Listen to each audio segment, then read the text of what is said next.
history fans, welcome back to the Historical Baking Show. It is week 2 of the Bake Off, which means it's biscuit week. So we're going to do some Victorian lavender biscuits.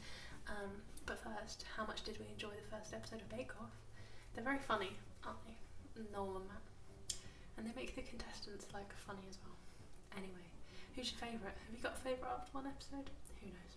Anyway, Victorian lavender biscuits. Now, the recipe I could find online had, sorry, I'm standing on my tippy toes. The recipe online was in like deciliters, so I've tried to convert it into grams. So we've got a tablespoon of lavender petals, 100 grams of almonds, sugar, flour, and 125 grams of butter. So we'll see how that goes. As usual, I'll now cut to the baking, and I'll voice over some more of the history of biscuits. So, the earliest evidence of a food we might refer to as a biscuit comes from the Neolithic era. It was probably baked on stones, but the only evidence is finds of remains of cooked grains that could have been used as cakes, porridge, or a flat biscuit.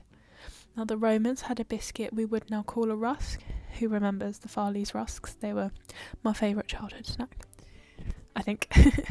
So the Roman rusk was bread that was rebaked to make it crisp, which was useful as it kept for longer. By the medieval 14th century, the word biscuit appears in English. The English term biscuit comes from the French term biscuit, which itself comes from the Latin panis biscottus, which refers to bread cooked twice.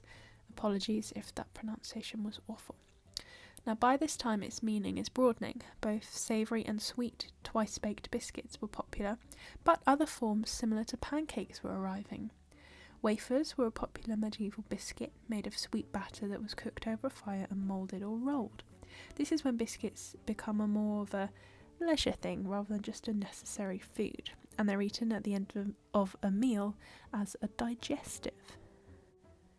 Savoury biscuits were still important, especially as part of provisions for the Navy, where it became a staple ration. One found from 1784 shows that they were actually quite inedible, however, and some people even used them as postcards. Just search Ship Biscuits 1784 from the National Maritime Museum collections if you want to see it. It's quite funny.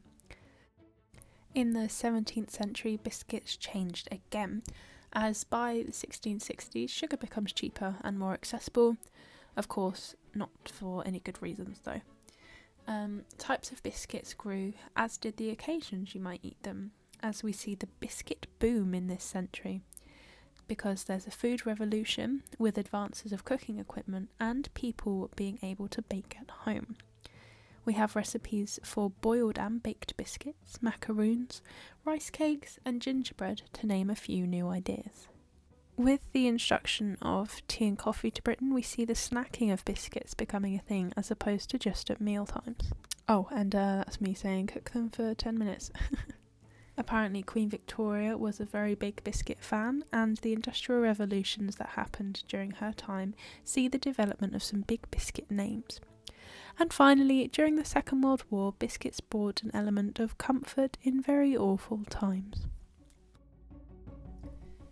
So there we go. These are our Victorian lavender biscuits. I did give one a try. They're okay. I don't like the texture of nut very much though, and that's sort of all you get. So I'd rate it maybe 6 out of 10. If you make them, let me know where they rate on your scale. I hope we all enjoyed the Bake Off, and I hope you've enjoyed the Historical Bake Off too.